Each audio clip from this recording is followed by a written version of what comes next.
जय जय शङ्कर हर हर शङ्कर जय जय शङ्कर हर हर शङ्कर जय जय शङ्कर हर हर शङ्कर जय जय शङ्कर. ஸ்ரீ சங்கர சரிதம் தெய்வத்தின் குரல் 5ஆம் பாகம். அதிசயம் சாதித்த அமோக திக்விஜயம், ஆன்மீக ஐக்கியமும் தேசிய ஐக்கியமும் தொடர்கிறது. வாய்ப்பந்தல் போடுவதாலோ அரசியல், பொருளாதாரம், சமூக சீர்திருத்தம் என்பவற்றாலோ தேசிய ஒருமைப்பாடு ஏற்படாது. எல்லாரும் ஈசன் குழந்தைகள் என்ற பக்தியினால்தான் ஒன்று சேர்க்க முடியும்.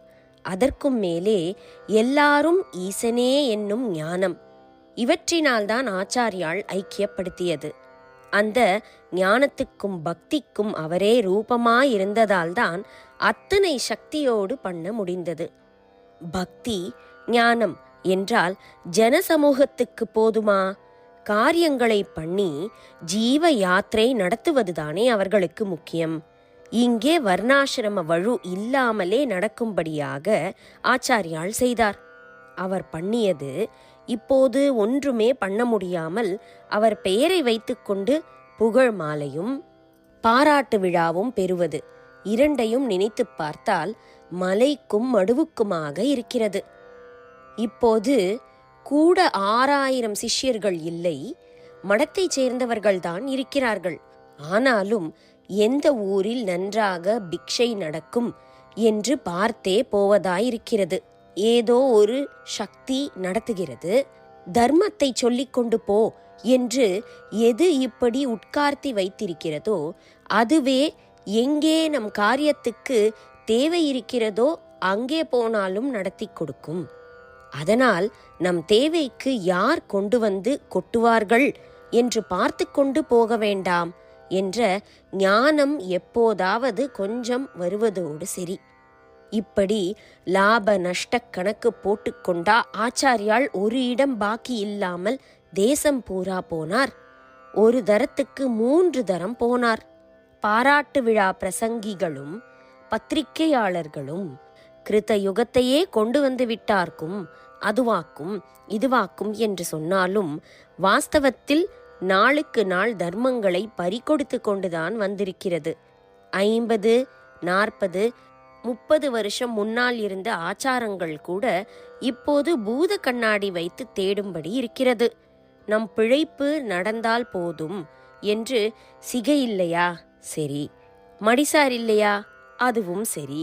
சூட் போட்டுண்டு வந்தாலும் பரவாயில்லை, இன்னும் நாமே போட்டுக்கலையோன்னோ என்று எல்லாரிடமும் நல்ல பெயர் வாங்கி கொண்டு பிராட் மைண்டட், கேத்தலிக் என்றெல்லாம் நிறைய புகழ் மாலைகள் போட்டுக்கொண்டு எப்படியா அவர் இருந்தார்?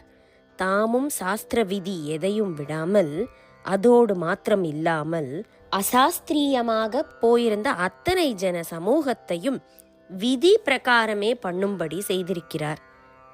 எங்கே பிக்ஷை நடக்கும், எங்கே ஏமாந்து போய் நம்மை பூஜை பண்ணுவார்கள் என்று பார்த்து போகாமல், எங்கெங்கே சாஸ்திரத்துக்கு விரோதமானவர்கள் பலமாக இருந்தார்களோ தம்மை பரம சத்ருவாக நினைத்து பலி கொடுக்கவும் ஆபிச்சாரம் பண்ணவும் கூட தயாரானவர்கள் இருந்தார்களோ அங்கே எல்லாமே தேடி தேடி ஒரு மலை காடு விடாமல் காலால் நடந்து போய் சத்ருகளையெல்லாம் மித்திரர்களாக்கி, பக்தர்களாக்கி, சிஷ்யர்களாக்கி நம்முடைய மதத்தை பூர்ணமாக சாஸ்திரப்படி இந்த பரத கண்டம் முழுதிலும் நிலைநாட்டி இருக்கிறார். தத்வாரா அதன் வழியாகவே ஜன சமூகம் முழுதையும் ஒரு குடும்பமாக்கி தேசிய ஐக்கியத்தை ஏற்படுத்தியிருக்கிறார். வாதமும் ஞான பிரச்சாரமும் அறிவாளிகள் என்கப்பட்டவர்களுக்கு. ஆனால் வித்வத் சமூகம் ஒன்றை ஒப்புக்கொண்டால் எல்லாருமே அதை ஏற்றுக்கொண்டு விடுவார்கள் என்கிற ரீதியில் தேசத்தின் ஒவ்வொரு சீமையிலும் வித்வான்களையெல்லாம் ஆச்சாரியால் தம்முடைய வழி என்ற சனாதன வழிக்கு கொண்டு வந்ததால் மற்ற ஜனங்களும் அவரையே குருவாக கொண்டார்கள்.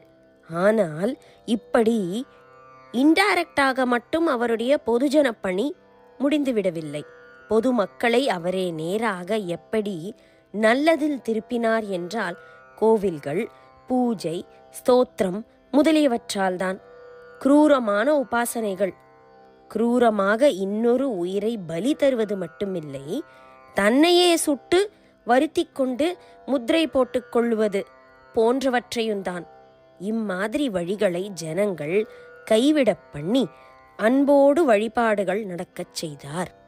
ஜெய ஜெய சங்கர, ஹரஹர சங்கர, மகா பெரியவா சரணம். ஜெய ஜெய சங்கர, ஹர ஹர சங்கர, ஜெய ஜெய சங்கர, ஹர ஹர சங்கர, ஜெய ஜெய சங்கர, ஹர ஹர சங்கர.